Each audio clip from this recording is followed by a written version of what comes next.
secrets of the Pantheon. First of all, again, my name is Mario Bernardi. This tour is offered by The Grand Tour Europe. We are a traditional tour operator, but since the pandemic started in March last year, we basically converted fully to digital virtual tours, waiting to resume traveling, hopefully in this summer 2021. Italy is entering Monday almost a full countrywide lockdown, so it doesn't look good at the moment. But I hope that by the summer things will get better as people get vaccinated and we can start moving again. In the meanwhile, I will just show you the Pantheon in Rome. First of all, this is not a traditional presentation, it's a virtual tour, which means that I'll recreate the experience that you will do as if you were there, without the heat, the mosquitoes, the street sellers, and all the different downsides of the traditional traveling. Now, let me just point out, you can comment on Facebook, on YouTube. You can ask questions. I won't be able to answer them now, but at the end, I will be reading them on Facebook. The guided tour lasts about an hour. I'll be using different medias, videos, 3D reconstructions, pictures, high resolution pictures, and of course videos. Now let's get started with our story. First of all, just this is Emperor Augustus, the man who basically shaped and transformed the Roman politics and the Roman Empire for the rest of its history. He also reshaped Rome. I really particularly like this portrait, which is in the British Museum in London, because it's really a lifelike portrait of the emperor with his eyes on us. So those is a little bit spooky, and it's a beautiful bronze head. And Augustus, in reshaping the Roman Empire, the Roman society, also rebuilt and redesigned large parts of it. If you visit the Roman Forum, if you've seen the monuments of Rome, you might have heard that many of these buildings were either built or rebuilt at the time of Augustus. And anyway, he laid on the city his own idea of a city that still mostly built of bricks and local sandstone and of wood and clay roofs. He turned it into a city of marble. So this area where the Pantheon is, and Piazza Navona, you might recognize some of these locations. It's called the Campo Marzio. It was a mostly marshy area between the area with the Forum down here, where now is Piazza Venezia with the Vittoriano, and basically the River Tiber. That, as you can see, coming up from the north, it bends at this point and makes a large curve. Now, this area was subject to a lot of floods, and it was outside of the city walls at the time of Augustus. It was a large field with basically that for a time was used also for military camping and military exercises. This long street, which is now known as Via del Corso, which is in its Italian name, it's actually laid on the same path of the ancient Via Flaminia, which still goes all the way up north and then east. It reaches the Emilia-Romagna, and passing through Umbria. You could still do the modern via. It's very similar to the ancient one. And basically, we have this idea that this was one of the main ways of accessing the city. So Emperor Augustus reshaped that part because it was the first thing that most people saw when they entered, by building a number of strategically displayed buildings. The Mausoleum of Augustus, his own tomb, and which was basically a way to show to the city that he saw his end and his life in Rome, and the Arapacis, which was built halfway on the Via Flaminia, which has now been rebuilt. It was rebuilt 100 years ago next to the Mausoleum of Augustus. The mausoleum has been open, it just opened 2 weeks ago.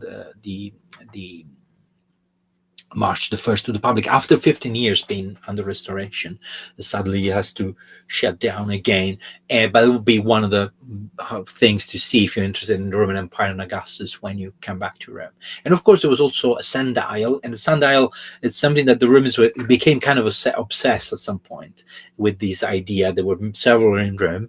Many of them didn't work well in Rome, so because they were made, you know, for other cities or other parts from Sicily or from other parts of the Roman Empire.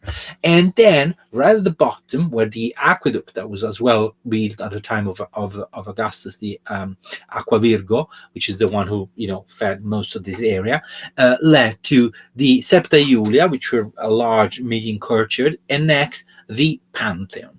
The first Pantheon was built by Emperor Augustus in 27 BC.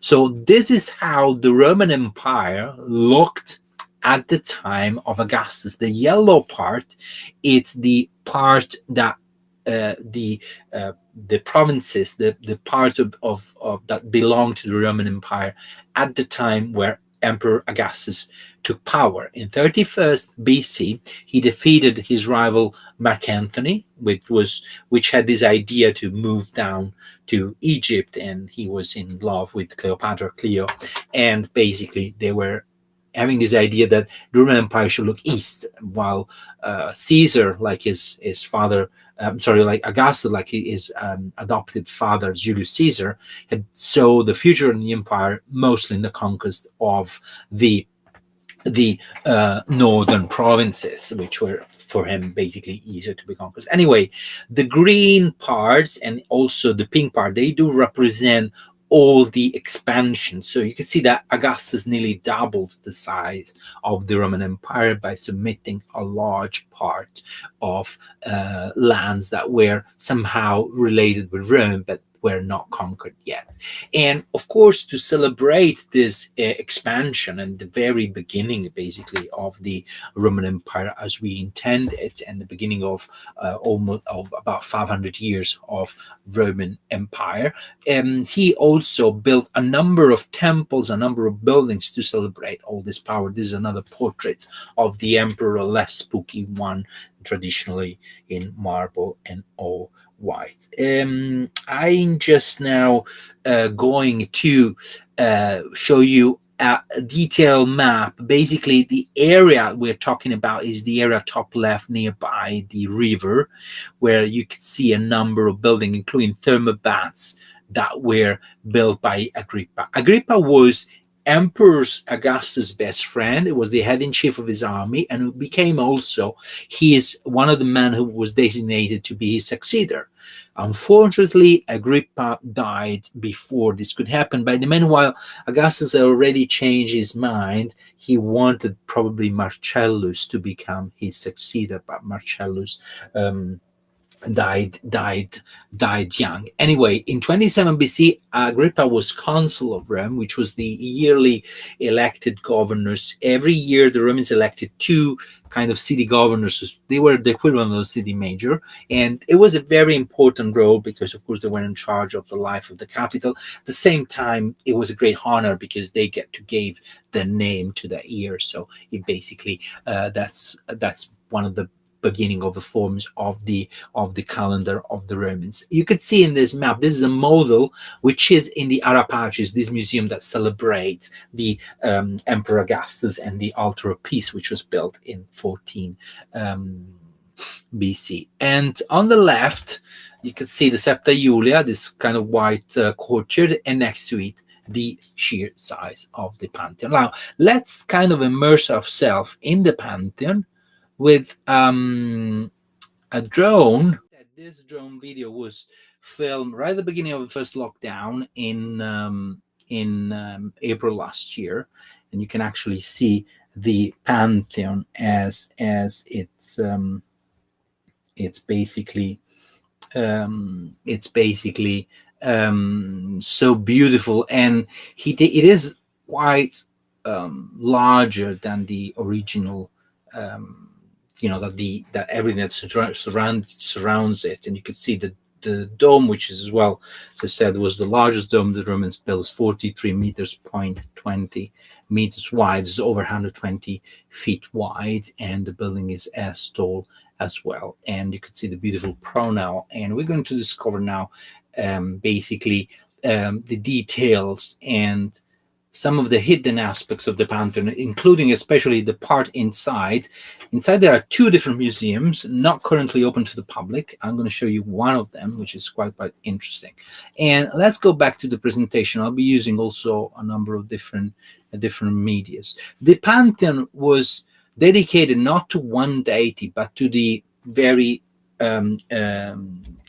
idea of the Roman religion. The Pantheon means all the gods, and so was also the most sacred place.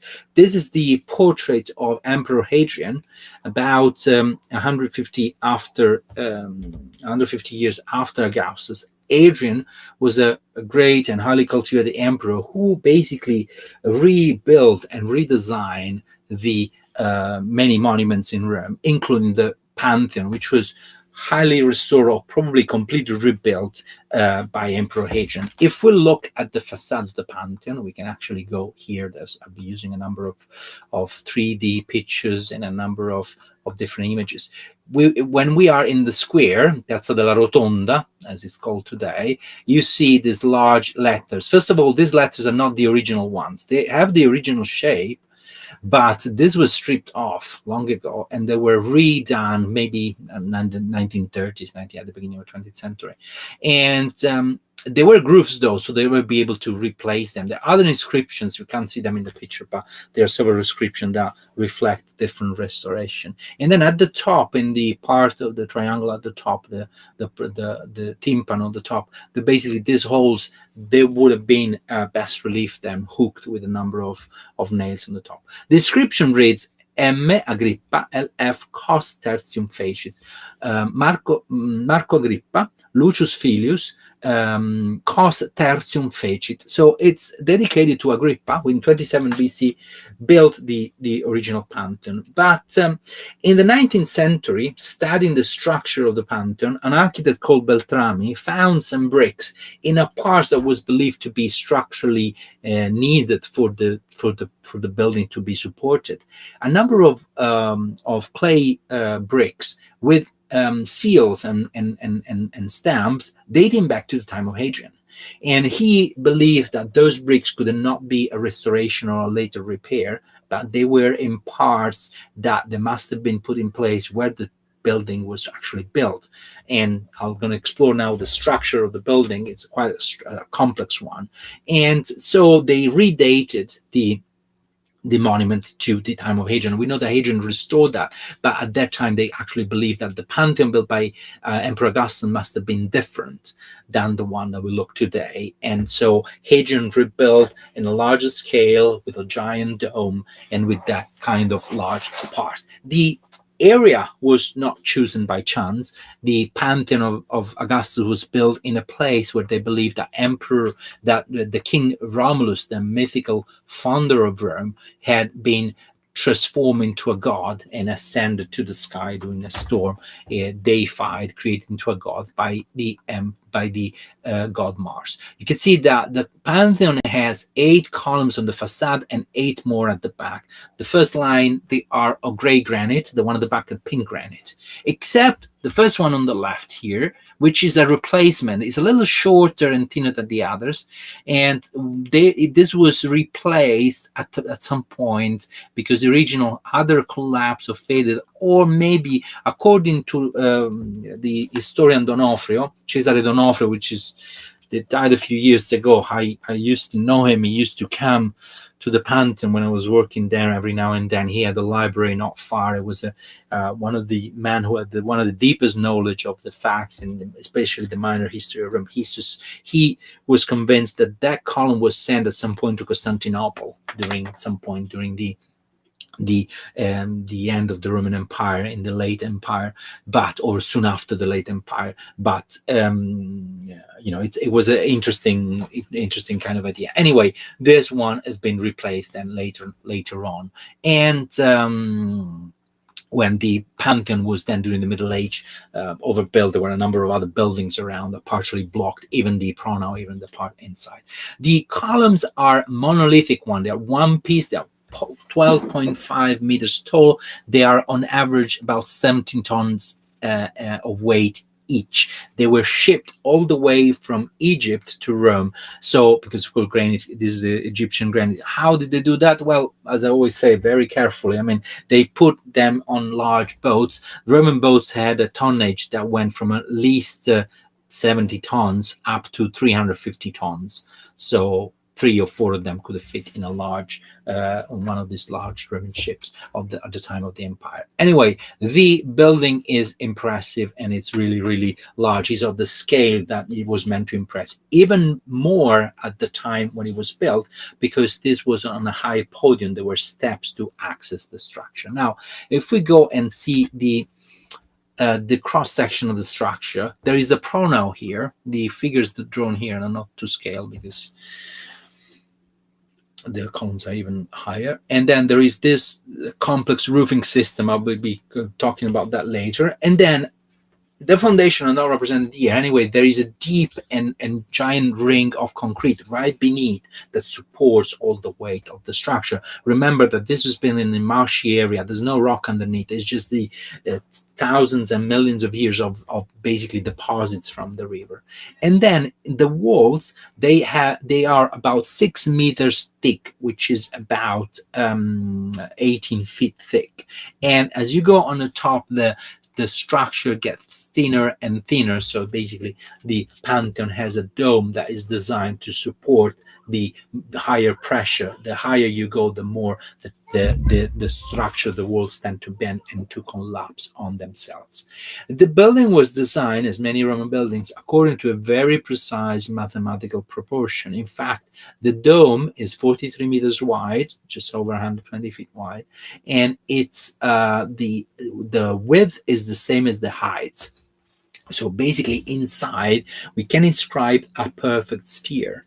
Now, this had a very strong symbolical, philosophical, ideological meaning, because, of course, what is spherical? Well, of course, the planets, but also in the ancient times, they believed that the universe was spherical.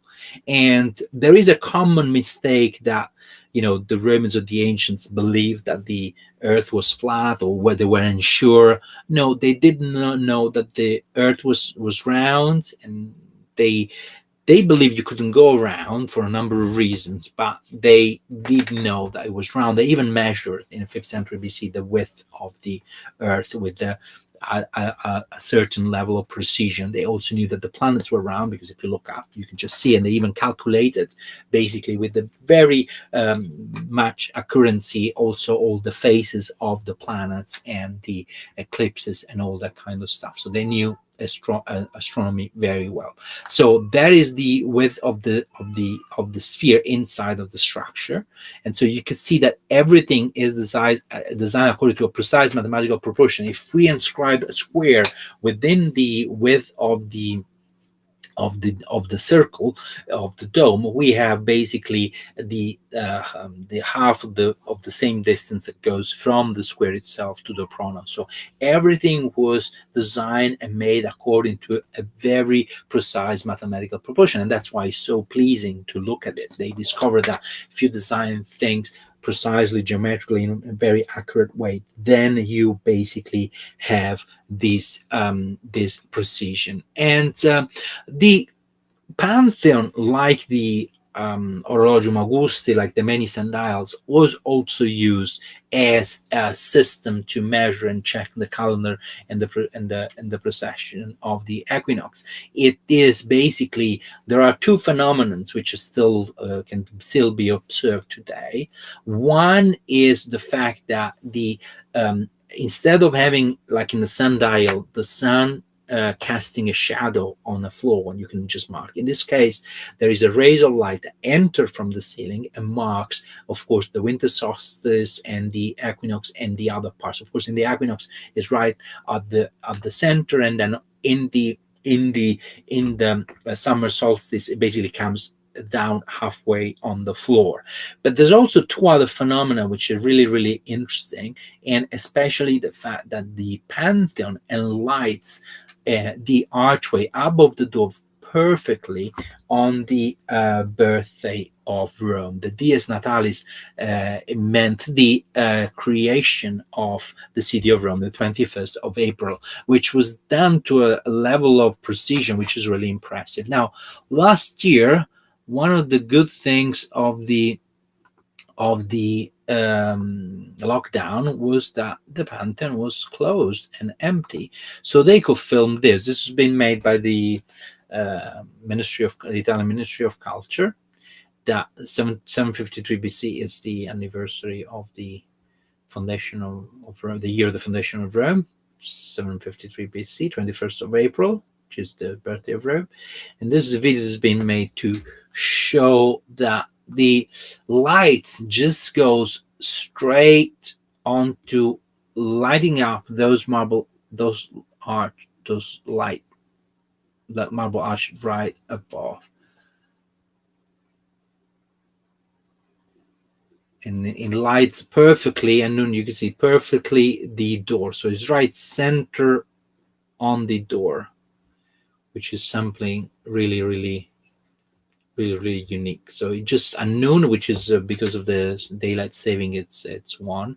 It just stops right down at the center on the door, and which is really, really, really, really interesting. So it goes down, and then it goes down. It's as low as it gets, and then it goes up again. So it's really, really interesting, because it could have been used to check, of course, if the calendar was up to date.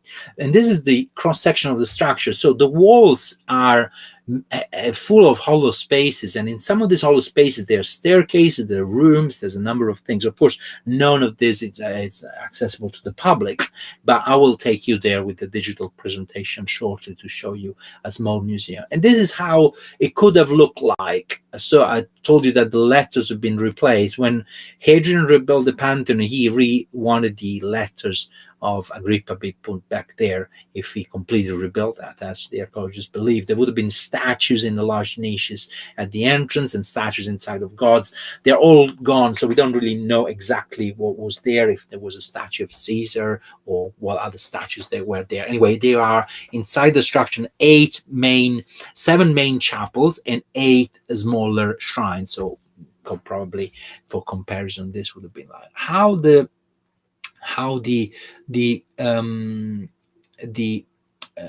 Pantheon would have looked like. It's something like this. We can enter here using a 3D model, and so you can see the structure is pretty much unchanged. The pattern of the floor and the colors, these alternatives of circles and squares also is a symbolism of, you know, the earth and the skies. And then you can see the little shrines where there would have been a statue of deities and the large shape. Now, the Pantheon was in use for a few hundred years. In 395 AD,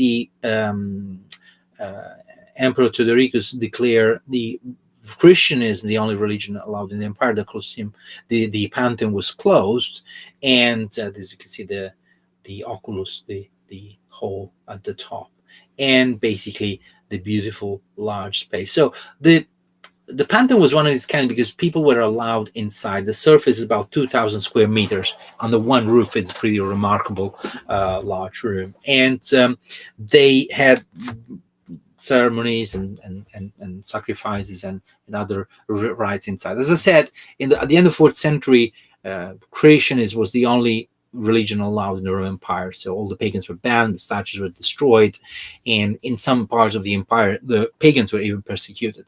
And the Colosseum, the Pantheon, was basically shut and not accessible for quite a long time.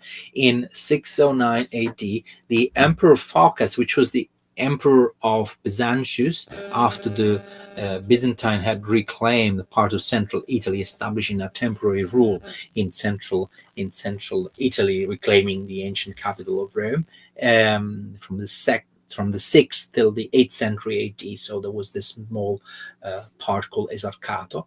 And he dedicated the Pantheon again as a church. It was given to the Pope Bonifacius IV, the Pope at that time, the Bishop of Rome, who transformed that into a church. According to a legend, they had to turn it into a church by basically making sure that all the pagan gods and all these pagan elements were gone. And then to do that, to make sure, they buried 28 boxes of bones and remains of martyrs from the catacombs, of which Rome had plenty. In Rome, there are about 60 catacombs. By then, they started to abandon the catacombs because we're mostly outside the city, were unsafe, and so they started to be abandoned back then. So many remains of saints were moved from the outskirts of Rome into the churches inside of Rome. And so to do that, because they didn't have the kind of workforce, they actually put some gold coins inside these boxes, and telling people that whatever they would have maybe emptied those boxes under the altar of the Pantheon, that they would have basically had the chance to be able to take those coins with them. Of course, this is one of the many stories. And one of the stories, I let it being told to you by Dan Brown with this Angels and Demons. Now, when I worked at the Pantheon from 1999, so over the 20 years ago, till 2007, and 2007, 2008, and then after that I resigned. And I was working there as a museum assistant, so basically I was giving tours. And I remember the early 2000 people coming asking about this book. I had no clue, and then I read it, and it's very clever. It's a story that, the cardinals get kidnapped. There's a conspiracy inside the church, and then they are looking for these kidnapped cardinals around Rome. The protagonist is Robert Langdon. Here you will see well, maybe we're not getting along. Tom Hanks. Let's listen what they have to say, and then we'll comment on that. So they are just entering the Pantheon. They're looking for clues. They're pretending to have been a couple. Nervous newlywed. And it is. This is an entirely digital copy. It wasn't filmed in the Pantheon. That could be the demon's hole in the pole. Why are the tombs at an angle? They're facing east to worship the rising sun. But this is a Christian church.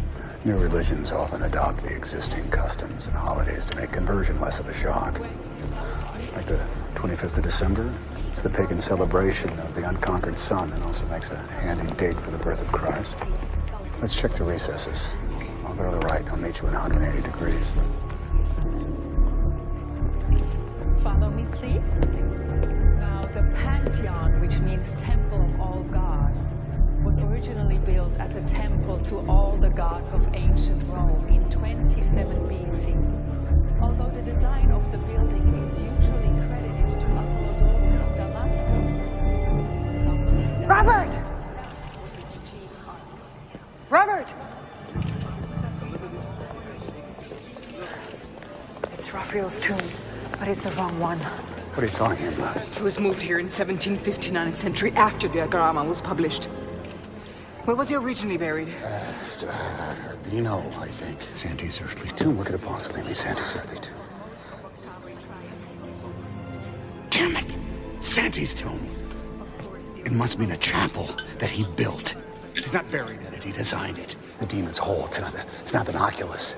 It's an undercroft. It's a crypt. Are there any questions? Yes. Yes. Did Raphael Santi ever design a chapel with an ossuary annex and an angel figure commissioned by the Catholic Church?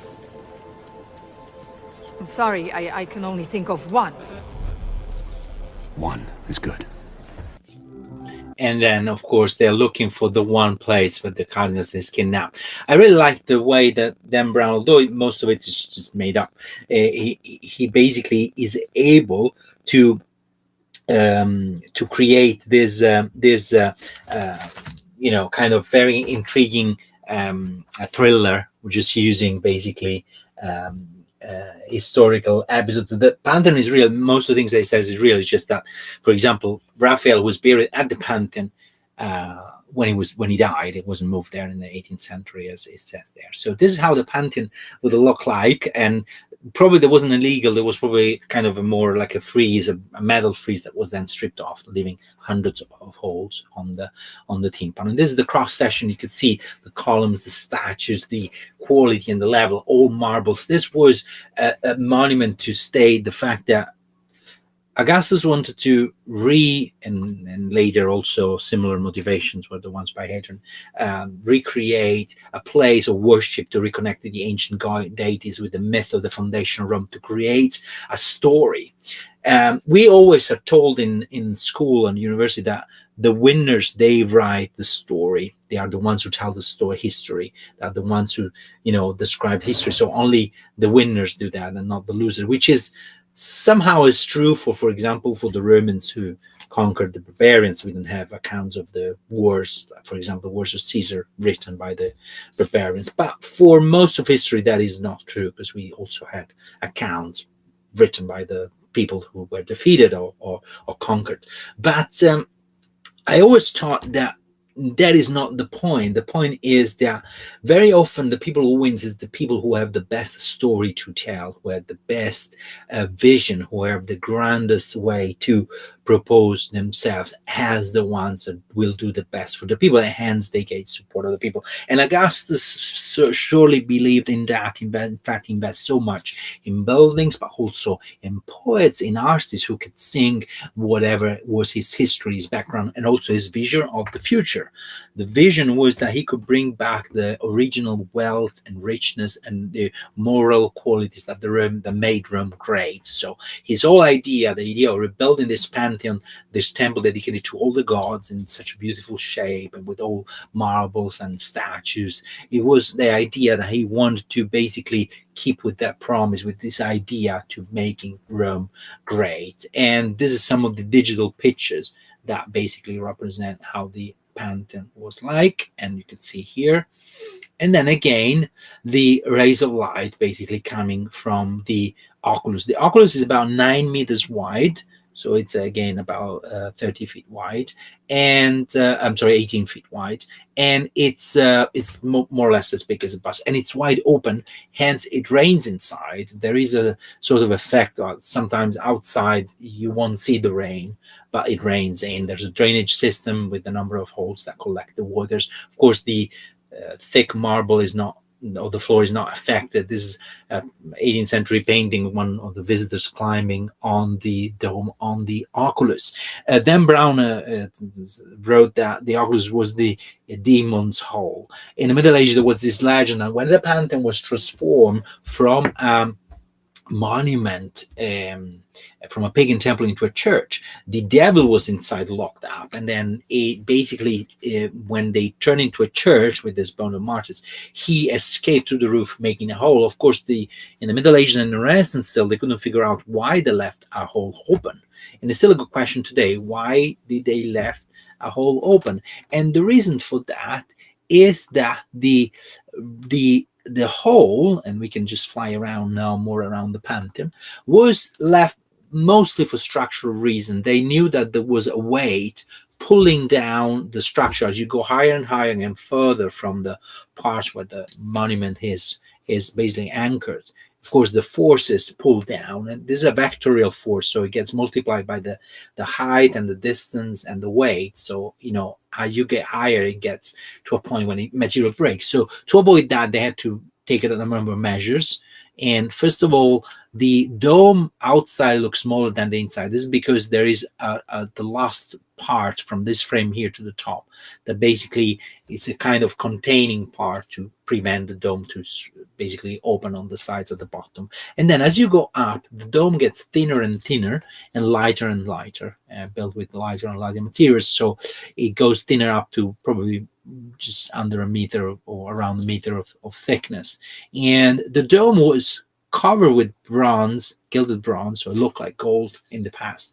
In the 4th century, the Emperor Augustus II stripped off all the roof in order to reuse it. You can see into the hole now, and basically left the dome unprotected.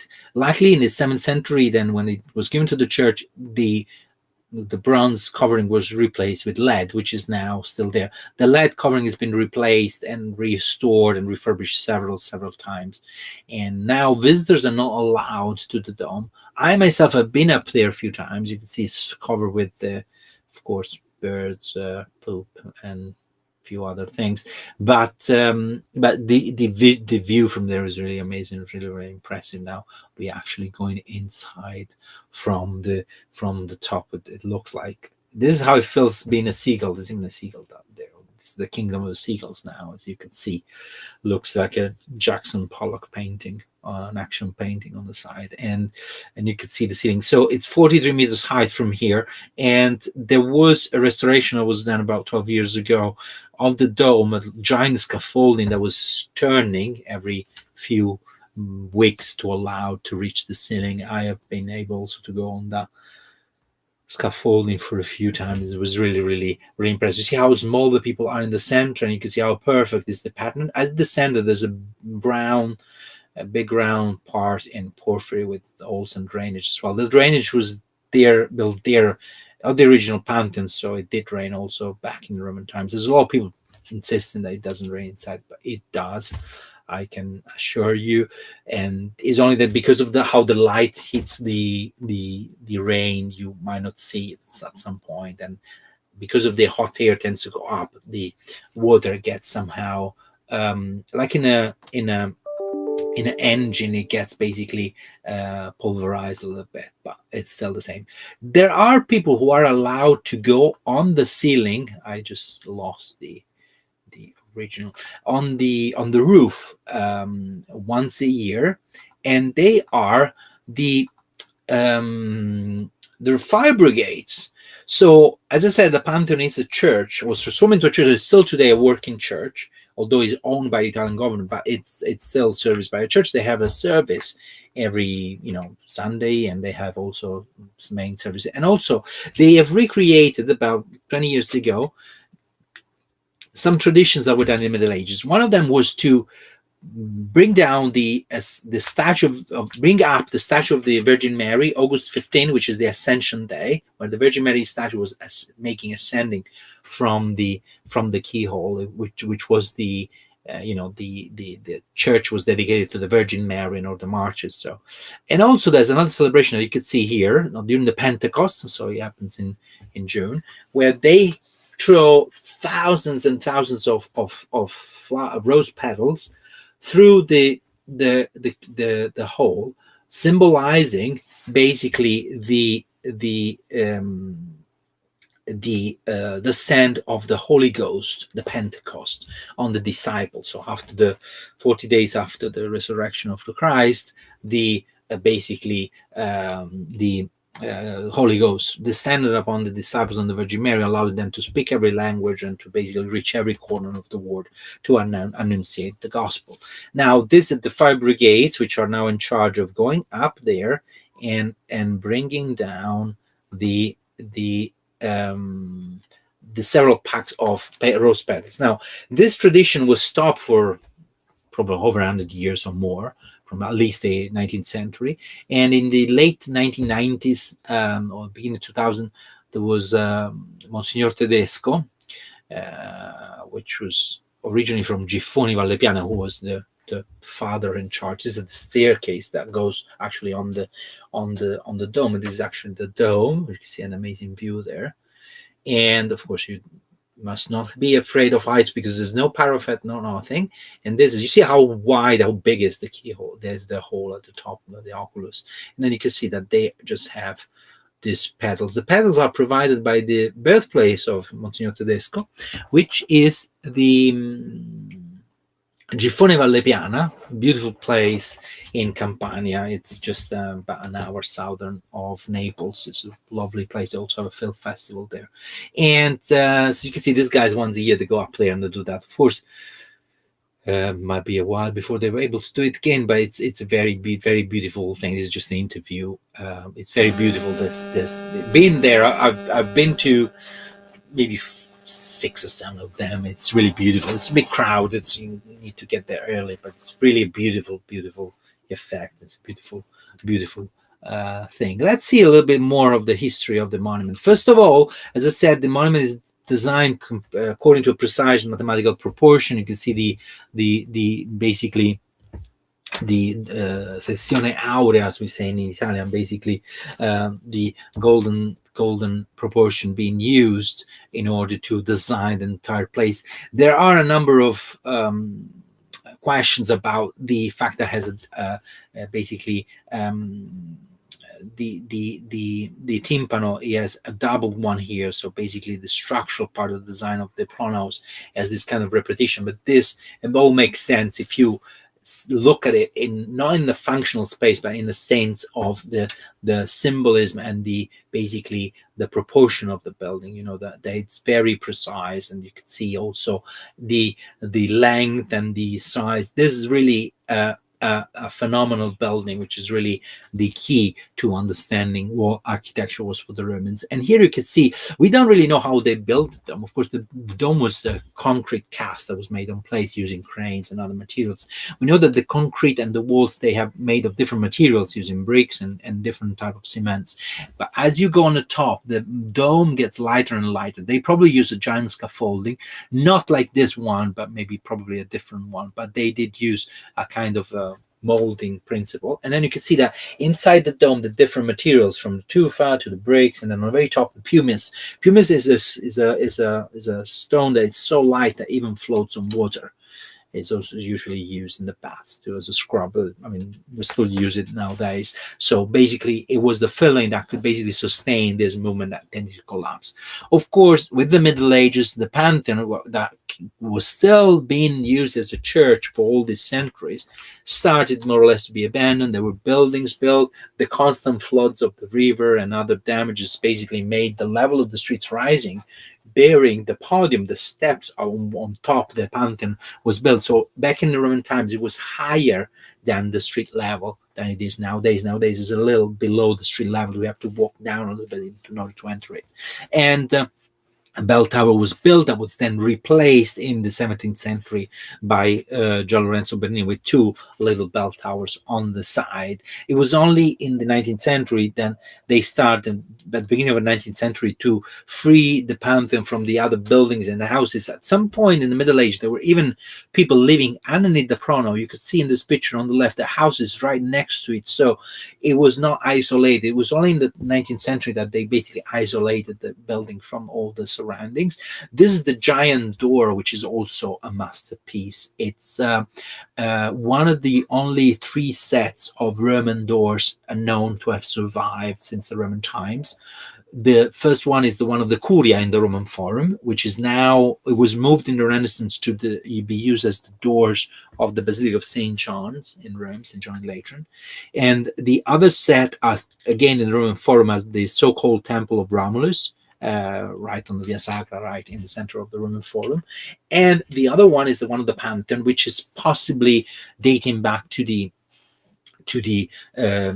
Augustan age, because it doesn't perfectly match the size of the door. It has like it's been reframed in order to fit here. So anyway, it's Roman bronze. It gets open and closed daily by only about basically only about 2 people are basically enough to, or 1 strong man is enough to open and close it. So you could see each one of these doors is about 7.5 tons. Now there's an interesting story about the door, because the Romans mostly used the right door. So the right door was a lot more worn out than the left one. Now these doors are so heavy that they don't have hinges. They are basically supported by a kind of a giant metal ball that turns and wears out the support, which is another giant part that is made, you know, concave in order to receive it, like a ballpoint pen. With another part on which it can turn, and is locked at the top and the bottom. It doesn't have hinges on the side, because with that weight, no hinge could be strong enough to support it. It would have broke, and so there's no hinge there. It was damaged since the Middle Ages at some point, so it wasn't used. In the 18th century, they tried to open it. It fell down and they smashed the workers and the architects. So for centuries, it was not open. It was only in 1997 that the architect, Giovanni Bellardi, at that time he was the director, and for many years it was my boss. So it was really an important figure. And most of the things I know about the Pantheon is because of following his lessons and his teaching, and whenever he spoke about it, was probably one of the most passionate men in about the Pantheon. And he was able overnight with the team of engineers to replace that mechanism after he understood how it worked, by simply keeping the thing in place, lifting it up with some hydraulic pumps, and then changing the part that was worn out, it couldn't work anymore, and then the doors have been working ever since. I think there should be there a marble plaque or something to celebrate this fact, but unfortunately there's little mentions. It's something that most people don't know, but this is up to the responsibility of one man who decided to, restore the door after hundreds of years. When you enter the Pantheon, if you look at the floor, there's one part of the floor that is worn out on the right side more than the other, because for centuries they can only use the left door. The right door didn't move, and only has been doing so for over the last 20 years. And the Pantheon is also a tomb. There are the tombs of the kings of Italy, Umberto and Victor Emmanuel, and also here. Let's see a little bit crowds.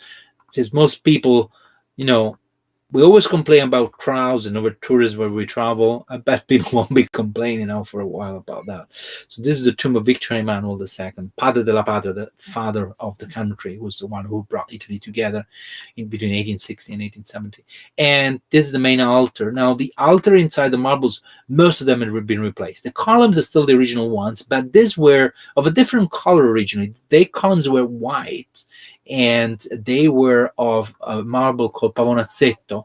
They were dyed, they were colored at some point to be of this sort of kind of pinkish. So that's not the natural color of the marble. The altar has been redone in the 18th century, as well as the attic, this part here. Originally, the decoration would have been more like this, with this more red and green, more Roman kind of colors. This is the 18th century design that was made by an architect called Paolo Bosi, who reinvented, recreated, as well as the altar that was made as well in the 18th century with the papal symbols pretty much everywhere.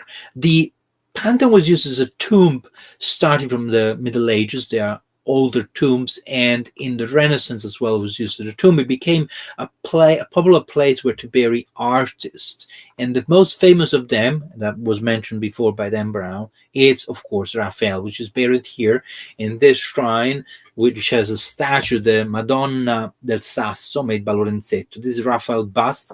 He died in 1520, age 37. He was a handsome man, tall, very successful professionally, also with women. As Giorgio Vasari said, probably too much. And Vasari is this artist and architect and historian of 1500s who wrote this account with lives of hundreds of painters and artists and architects starting from the 1200s till the 1500s. The last one is Michelangelo, who he considered the greatest of them all. And when he speaks about, it gives some gossip, but not much. It never speaks about sexual aspects, sexual life of the artist, of course. But he speaks about the sexual life of Raphael, and he makes sure that we know that he's a womanizer. That he had plenty of women, too many, to a point that eventually killed him. This is, of course, the opinion of Vasari. Anyway, the bust was made in the 19th century, as well as the tomb. The tomb was there already in the 1520. It was opened in 1833, in the 350 years anniversary of Raphael's birth, and this marble coffin was then created. It was a Roman coffin that was given, on which is an inscription which was dictated when Raphael died by the Cardinal Bembo, which was a very important humanist and Renaissance man, a very cultivated man, who befriended most of the artists of the Renaissance. And it says, Illeces Raphael timuit quos hospite vinci, rerum magna parens et moriente mori. You can see the description here, and I believe everybody speaks Latin. So it's also said Ossa Incineres and Raphael Sancti Urbinati. So these two lines that I just read, Illecit Raphael, it means here lies that Raphael, by which even the great mother of things, which is the nature, believed to be defeated, because Raphael was such a great creator of beauty. And when et moriente mori, and when he died, to die also together with her. This is a beautiful Latin. It's very beautifully written. Anyway, when they opened, they found the bones and the remains. They also made a copy of his hand, whatever was left of it, and so they made sure that it was him. The doves and the other parts, they were a more recent donation. To complete the tomb, Pietro Lorenzetto, which was an artist, friend of Raphael, who had worked also with Raphael in the Cappella Chigi, in two of the statues of the chapel by Lorenzetto, made also this beautiful Virgin Mary for the tomb of Raphael. There are several other artists, of course. There's a congregation of artists I'll be speaking about shortly. And actually, if we look at this, let me just go back here. So if we look at underneath the pronaos of the Pantheon, which is right here.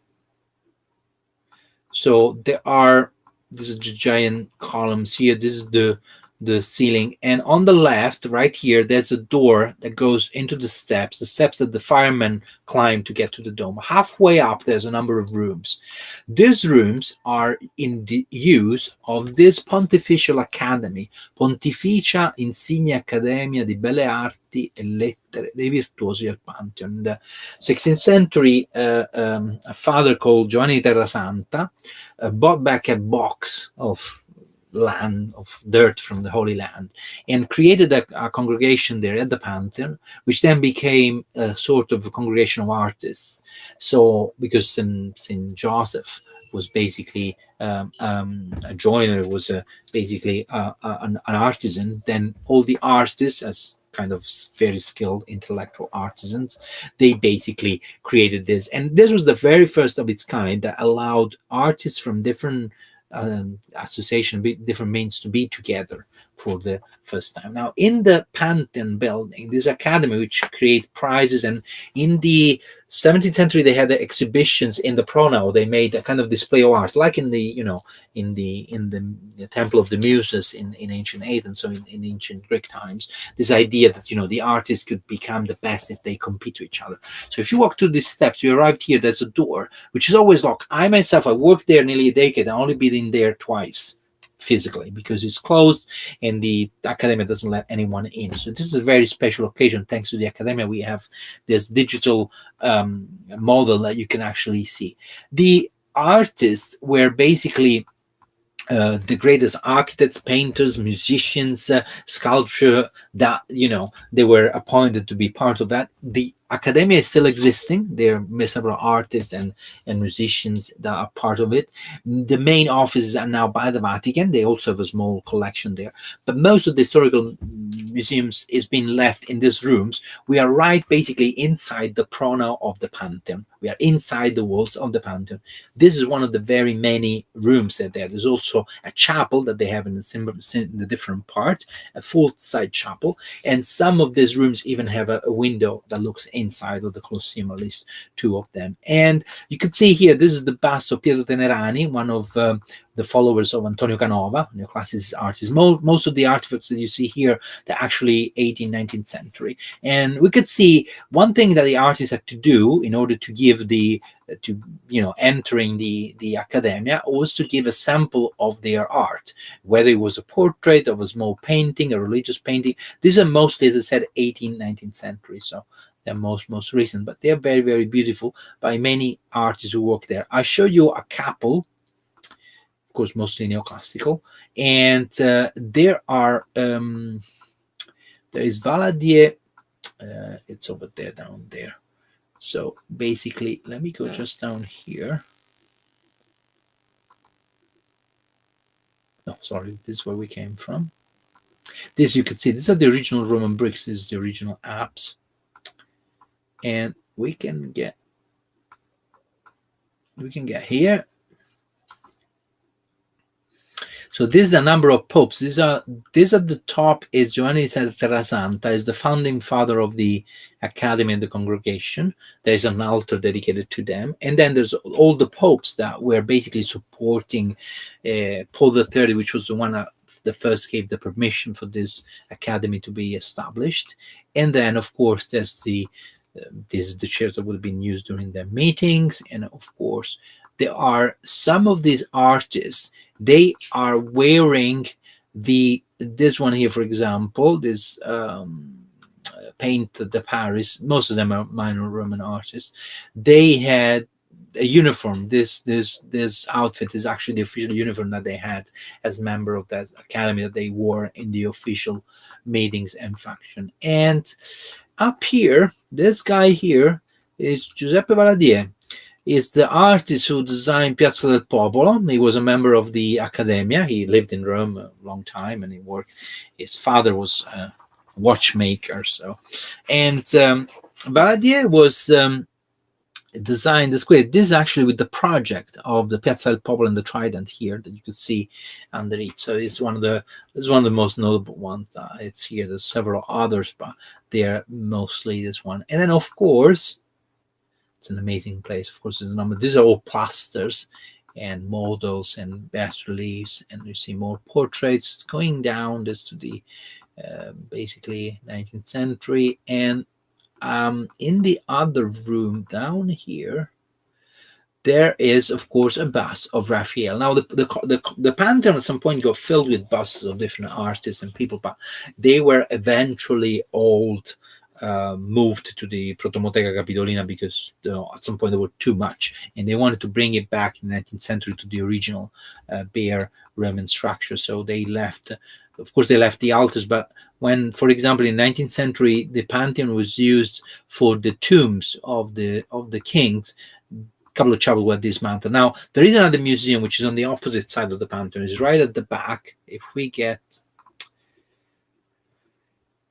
let me just get to the map look. There we are.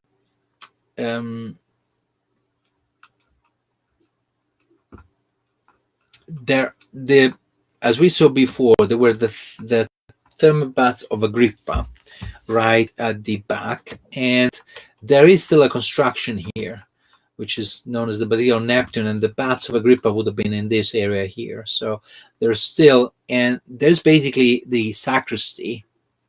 So this is how it looks from the outside now. This is the back side of the Pantheon. But inside this part here, where there's windows here, there's the sacristy, which is used. And on the top floor, right here, inside, there is an antiquarium. There's another museum with few rooms with all the fragments and the history of the museum, mostly parts of the chapels that have been dismantled in the 19th century, other fragments. There's also a crack that goes from one side to another and splits the Pantheon in half. Of course, he hasn't moved or changed much since then, but he could have. Another thing that is very peculiar, I don't have it here, but I need to just go back to the Pantheon. Thank you. It's the fact that the prono here, it had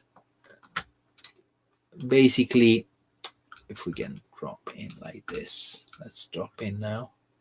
Yes, if you look at the ceiling now, there's just bare beams which were replaced in the 19th century or even before. But sorry, we're just going back. But they were covered with metal. There was a metal, a bronze, and some elements of also gold and silver that covered this part here of the beams of the roof covering here. So there was a kind of a metal ceiling here with several tons. This was stripped off. Now, this is the Pantheon after Lorenzo Bernini built the two bell towers called Orecchie d'Asino, donkey ears, because they will look like that. And also there was a gate that basically sealed and protected the prono of the Pantheon from, squatters, beggars, and so others. Those original ones were replaced, and then eventually in the original. They were Middle Age ones, Renaissance ones. In the I'm sorry, they were put there after the Pantheon was actually isolated. They were basically melted during World War One, World War Two, in order to give the medal to the country. So basically, they were stripped off. The medal was reused and never to be replaced. There was a project about 20 years ago to replace them, and the Pope who ordered to strip off those beams in the prono, in the portico, was Urban VIII that we see here, the Pope Barberini. And Gian Lorenzo Bernini was asked to strip off the bronze in order to use that bronze in the altar of St. Peter. Now, if you look at the entrance, when you enter, if you look at the entrance up on both sides, there's the coat of arms with the Barberini family. And there's also these inscriptions that tell the story how the bronze was taken away from the temple of the pagan gods, although it was been a church for longer than it has been a pagan temple now. Even then, it was, after 1,000 years being a church and only pagan temple for 400 years, but it's always a pagan temple because it was built as one.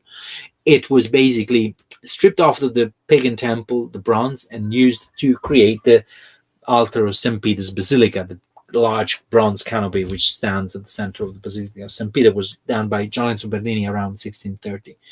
Well, Bernini, when he saw that ancient marble, he said, I can't use this one because I don't know the league how this bronze will behave. And so basically that was used for the purpose. It was used to cast cannons, so it never got to the Vatican actually. But the story, as I said, storytelling is really fundamental in history. The politicians and kings and popes and queens have always been very good in telling the story that people can believe in. So the story is written there in marble, so people believe, oh, that was actually not too bad.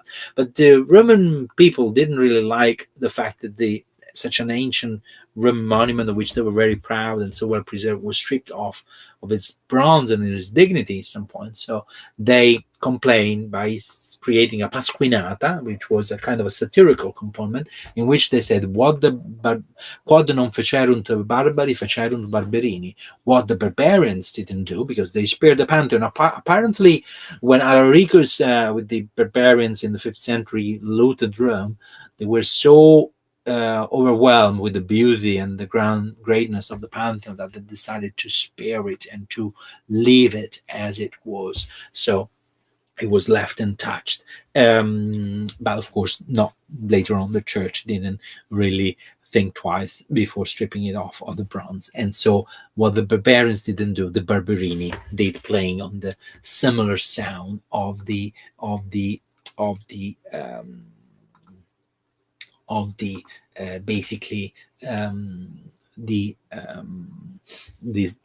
of the popes and the barbarians. The altar, inside there are two tombs. They are besides the many others of the artists and also other people which are buried there before. There's several tombs, although they're hidden in different chapels.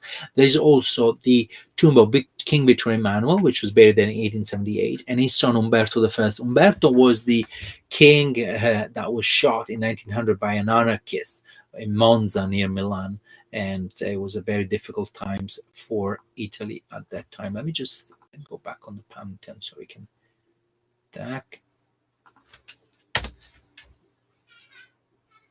Okay, so we can actually use the pictures again. And there is a story about the king and the queen Margherita going and visiting Naples, and a pizza man called Brandi was supposed to be the chef. His name was Esposito, was supposed to be the official provider of pizzas to the king and queen. It wasn't the first king who had pizza. Was a street food in Naples since the 1700s, but then the king of Naples apparently was the first one who tried this pizza and loved it, Ferdinand IV. And then also the king of Italy, the Umberto and his wife, wanted to try the pizza, and they have an official pizza maker that was then awarded with the king seal. And then the tomb of Queen Margherita is right underneath the tomb of King Umberto. And then basically they believe that the name of the pizza Margherita was actually came after the name of the queen. And in fact, the pizza Margherita has the colors of the Italian flag, so the red tomato sauce, the white, the mozzarella, and green, the basil. And then we can admire one last time the large beautiful dome. The dome has this 28 squares called lacunari on 5 different rows. There are 28 because 28 is the phases of the moon. So the ultimate meaning of the Pantheon, the ultimate symbol, is basically an allegory of the universe. Now, in Augustus' vision and also in Hadrian's vision, if this was entirely designed by Hadrian, the idea was that there was an order in the universe. The universe, the Pantheon is a sort of macro reproduction of the universe, this large spherical giant building with the one opening that gives light to everything, so like the sun, and then 7 main chapels corresponding to the 7 main gods, 8 smaller ones. So all of this symbolize basically the universe. That is, as the Greek described this, a cosmos. Cosmos means order. So the universe obeys to laws and to an order that is needed to guarantee peace and prosperity and wealth. So politically, the message of the emperors was, you need to respect the natural order in order to be having peace and prosperity. And so the Pantheon is quintessentially a very political building, although it's a temple and a religious building. But in Roman times, religion and politics were pretty much the same thing. In fact, the emperor was also the Pontifex Maximus, was the head in chief of religion. And part of this also had migrated into the Catholic Church in the Middle Age and in the Renaissance, when the Pope was also a king and he pretty much loved his political power. So the ultimate meaning of the Pantheon, it's again one of the symbols of the Roman propaganda, of the Roman idea that only order, political order that reflects the natural order of things, can guarantee us stability and prosperity. Now, I have a last